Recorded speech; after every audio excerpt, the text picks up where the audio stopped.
by Neville Goddard into inclusive language using the modern literal version translation of the Bible. Chapter 3, Highways of the Inner World. And the children struggled together within her, and she said, "If it is so, why am I this way?" And she went to inquire of Jehovah, and Jehovah said to her, "Two nations are in your womb, and two people will be separated from your guts. And the one people will be stronger than the other people, and the elder will serve the younger." Genesis chapter 25, verses 22 through 23. Duality is an inherent condition of life. Everything that exists is double. Humanity is a dual creature with contrary principles embedded in its nature.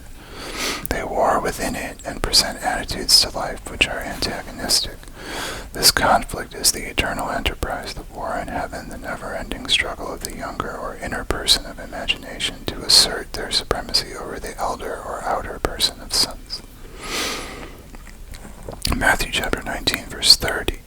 But many will be last who are first, and first who are last. Red letters means it's Jesus talking. John chapter 1, verse 27. It is he who is coming after me, who has come before me. I am not worthy that I should loose the strap of his shoe. 1 Corinthians chapter 15, verse 47. The first man is out of the earth, the terrestrial. The second man, the Lord, is out of heaven. Humanity begins to awake to the imaginative life the moment they feel the presence of another being in themselves. There are two distinct centers of thought or outlooks on the world possessed by every person. The Bible speaks of these two outlooks as natural and spiritual. 1 Corinthians chapter 2, verses 14 through 15. Now the physical man is not accepting the things from the Spirit of God, for they are foolishness to him, and he is not able to know them, because they are spiritually examined. But the spiritual one is indeed examining all things, but he himself is examined by no one. Our inner body is as real as in the world of subjective experience as our outer physical body is real in the world of external realities. But the inner body expresses a more fundamental part of reality. This existing inner body must be consciously exercised and directed. The inner world of thought and feeling to which the inner body is attuned has its real structure and exists in its own higher space. There are two kinds of movement, one that is according to the inner body and another that is according to the outer body.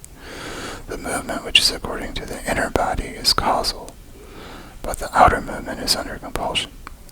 The inner movement determines the outer, which is joined to it, bringing into the outer a movement that is similar to the actions of the inner body.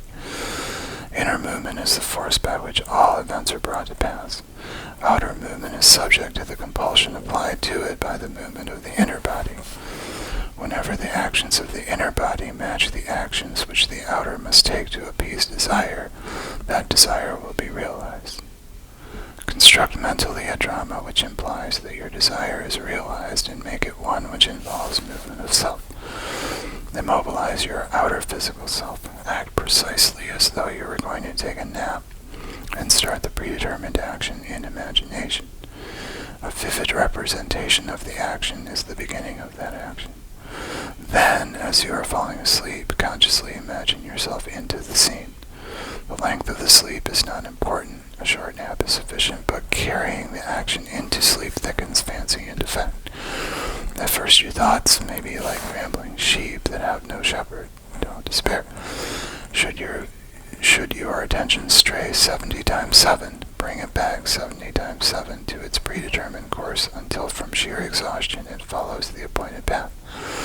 The inner journey must never be without direction.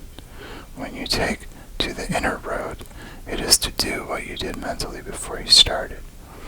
You go for the prize you have already seen and accepted. Fancy assembles, imagination fuses. The inner self moves along the predetermined course best when the emotions collaborate. The inner self must be fired, and it is best fired by the thought of great deeds and personal gain. We must take pleasure in our actions. To realize your desire, an action must start in your imagination, apart from the evidence of the senses, involving movement of self and implying fulfillment of your desire. Whenever it is the action which the outer self takes to appease desire, that desire will be realized. The movement of every visible object is caused not by things outside the body, but by things within it, which operate from within outward. The journey is in yourself.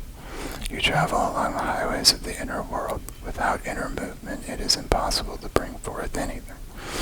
Inner action is introverted sensation.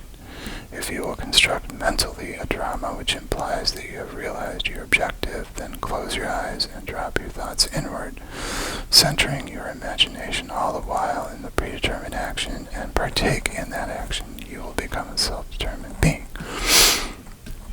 Inner action orders all things according to the nature of itself. Try it and see whether a desirable ideal, once formulated, is possible. For only by this process of experiment can you realize your potentiality. It is thus that this creative principle is being realized. So the clue to purposive living is to center your imagination in the action and feeling of fulfilled desire with such awareness, such sensitiveness, that you initiate and experience movement upon the inner world. Ideas only act if they are felt, if they awaken inner movement. Inner movement is conditioned by self-motivation, outer movement by compulsion. Joshua chapter 1, verse 3. Every place that the sole of your foot will tread upon, I have given it to you, as I spoke to Moses. And remember, Zephaniah chapter 3, verse 17. Jehovah your God is in the midst of you, a mighty one who will save. He will rejoice over you with joy. He will rest in his love.